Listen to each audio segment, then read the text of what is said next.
Most of us who are 30 plus live with quite a bit of regrets, right? And I say 30 plus because I had made some of my biggest, most destructive mistakes by the time I turned 30, and then just for good measure, a few more.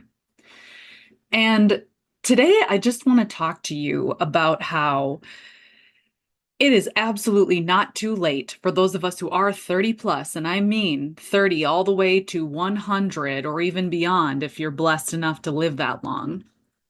It is not too late for you to live your dreams, for you to find love, for you to do the thing. If you are still breathing, it's not too late.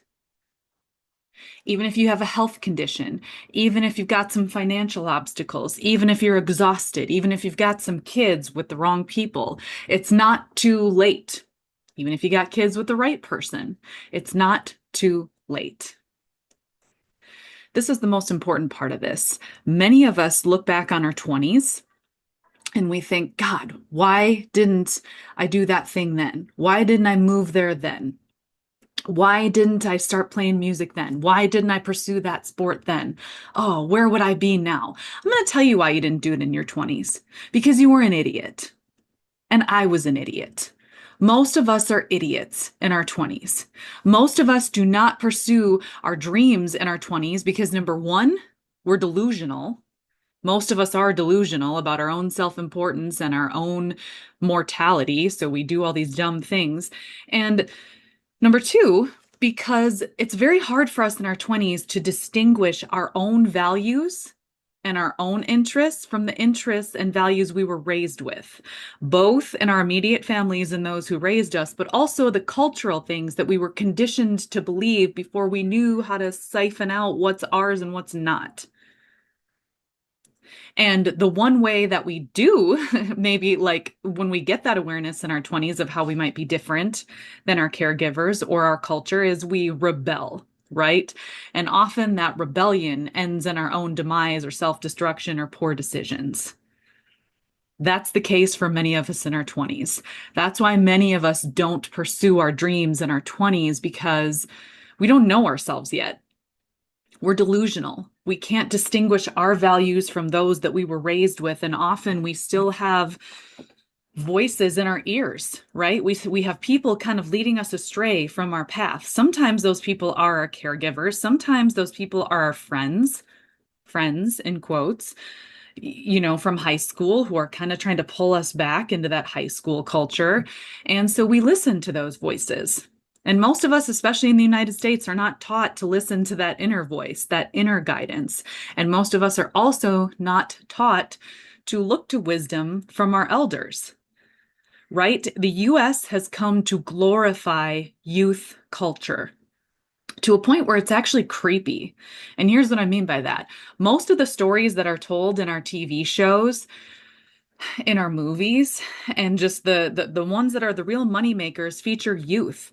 How many fucking big blockbuster movies have featured a high school relationship or big TV shows that have just blown up featured high school relationships? Okay? I mean, I can give you several. I mean, I grew up in the teen movie era, right? The 90s, the early 2000s, that was all about the teen movies, but they're still doing it. Like big shows now, fucking Euphoria, all about youth relationships. Ginny and Georgia, I love that show, but a huge portion of it is about high school bullshit. It's like youth is glorified. Even in my community, I read my local paper and there's a whole column that comes out kind of every other paper called Emerging Artist. And it's designed to feature an artist that's either in middle school or high school. Some middle or high school student that's in theater or pottery, or that some high school kid that's doing these amazing artistic things. Okay, good for that kid. But also, if we're honest with ourselves, it's easy to be a hero in high school. It's easy to be a hero in middle school. Everything is handed to you. It's given to you by your school. Oh, you want to join theater? Okay, well, there's a play every fall and spring. Go ahead and audition. Oh, you want to join choir? Here's the choir. Oh, band, orchestra? Yep, right here. Just register. Sports? We have several every season that we can work into your school schedule.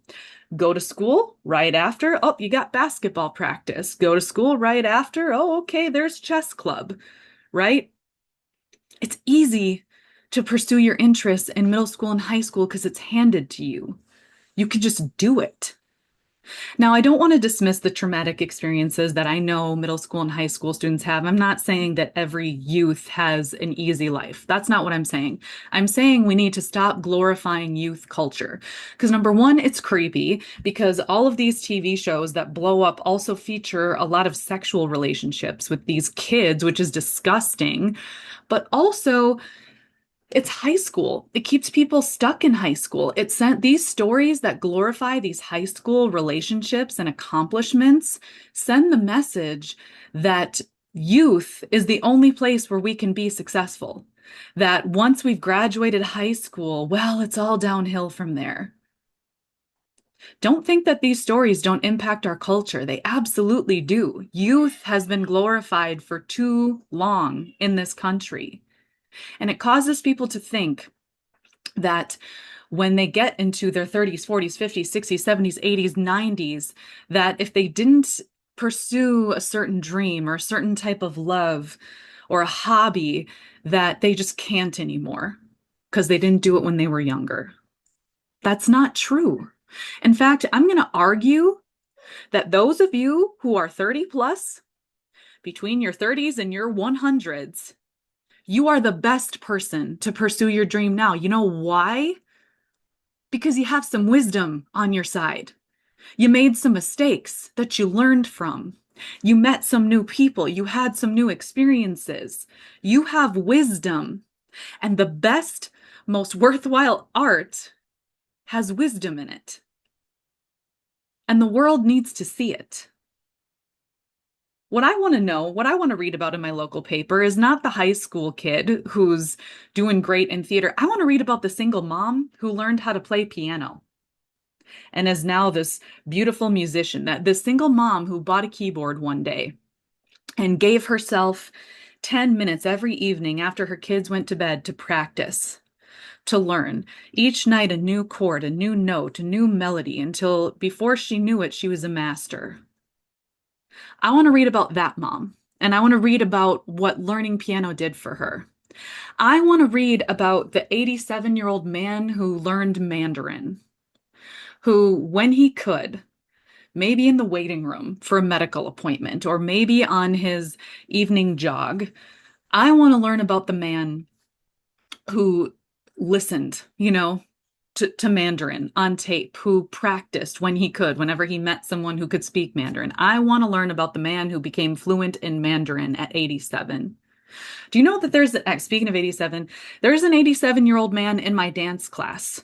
I love him so much, and he's much beloved by the group, actually. 87 years old.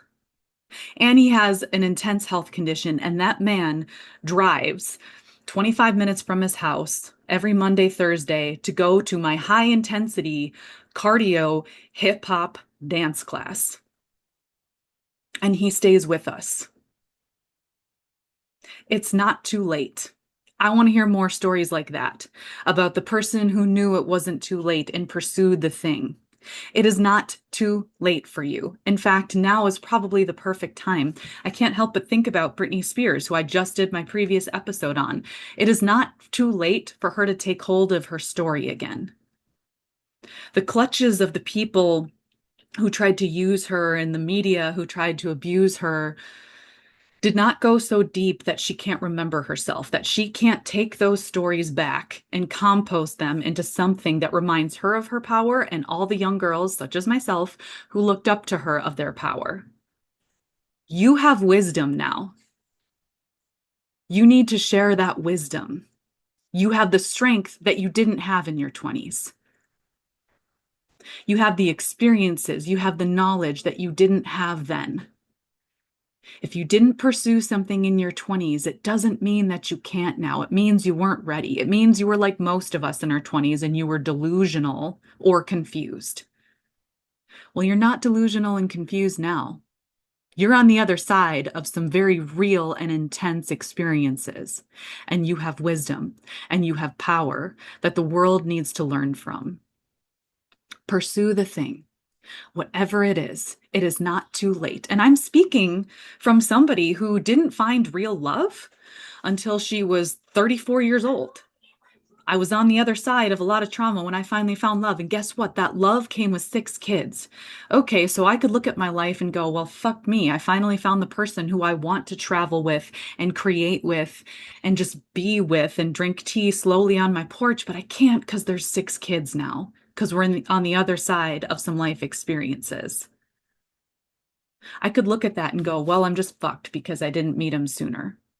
Or I could go, no, now I actually understand the value of time. Because I can tell you what, my husband and I use our time wisely, and we are never bored together because we don't have time to really connect. And when we do, we talk about things that matter. We explore together. We share new experiences. Those of us who faced some friction, who have some obstacles to our desires, to our dreams, to our hobbies, are going to get that much better at them and feel that much more fulfilled when we do pursue them because we know their value.